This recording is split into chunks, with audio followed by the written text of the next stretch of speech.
ఈ మండే ఎండలకి శరీరానికి చల్లదనాన్ని, కడుపుకి హాయిని ఇచ్చే ఇన్‌స్టంట్ మజ్జిగ పౌడర్‌ని ఇంట్లోనే ఇలా చిటికెలో చేసేయండి.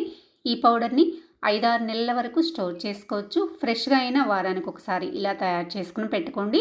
ఎప్పుడు కావాలంటే అప్పుడు టేస్టీగా మజ్జిగ ఇలా చేసేసుకోండి. ముందుగా ఒక కళాయి స్టవ్ పైన పెట్టేసుకొని అందులోకి 1 టేబుల్ స్పూన్ జీలకర్ర, హాఫ్ టీ స్పూన్ మిరియాలు, హాఫ్ టీ స్పూన్ వాము, హాఫ్ టీ స్పూన్ దంచుకున్న సొంటిని వేసేసుకొని ఇవి ఎక్కువ వేగాల్సిన అవసరం లేదండి. గోరువెచ్చగా అయితే సరిపోతుంది.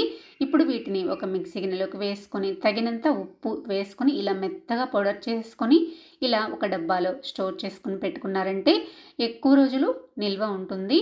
1 కప్పు పెరుగుని ఒక గిన్నెలోకి వేసేసుకొని మజ్జిగ కవ్వంతో కానీ లేదంటే విస్కర్ తోటి కానీ గడ్డలేమీ లేకుండా ఇలా సాఫ్ట్గా అయ్యేలాగా కలిపేసుకున్న తర్వాత దానిలోకి 3 కప్పుల వరకు వాటర్ వేసుకొని మరొక్కసారి మజ్జిగ చిలికేసేసుకొని ఇప్పుడు ఇందులోకి తగినంత సాల్ట్ వేసేసుకొని పౌడర్ని హాఫ్ టీ స్పూన్ వేసేసుకొని ఒకసారి ఇలా కలిపేసుకున్న తర్వాత సాల్ట్ సరిపోయిందో లేదో చెక్ చేసుకొని కట్ చేసుకున్న కరివేపాకు, కొత్తిమీర వేసేసుకొని ఇందులోకి పులుపుకి తగ్గట్టుగా లెమన్ని పిండేసేసుకొని మరొక్కసారి బాగా కలిపేసేసుకొని సర్వింగ్ గ్లాసెస్ తీసుకొని సర్వ్ చేసుకోండి. నేనైతే కుండలు తీసుకున్నానండి. ఇలా చేశారంటే 1 గ్లాస్ తోటి ఆగరండి, 2, 3 గ్లాసులు ఈజీగా తాగేస్తారు. అంత బాగుంటాయి. వీడియో నచ్చితే లైక్ చేసి సబ్స్క్రైబ్ చేసుకోండి. Thanks for watching.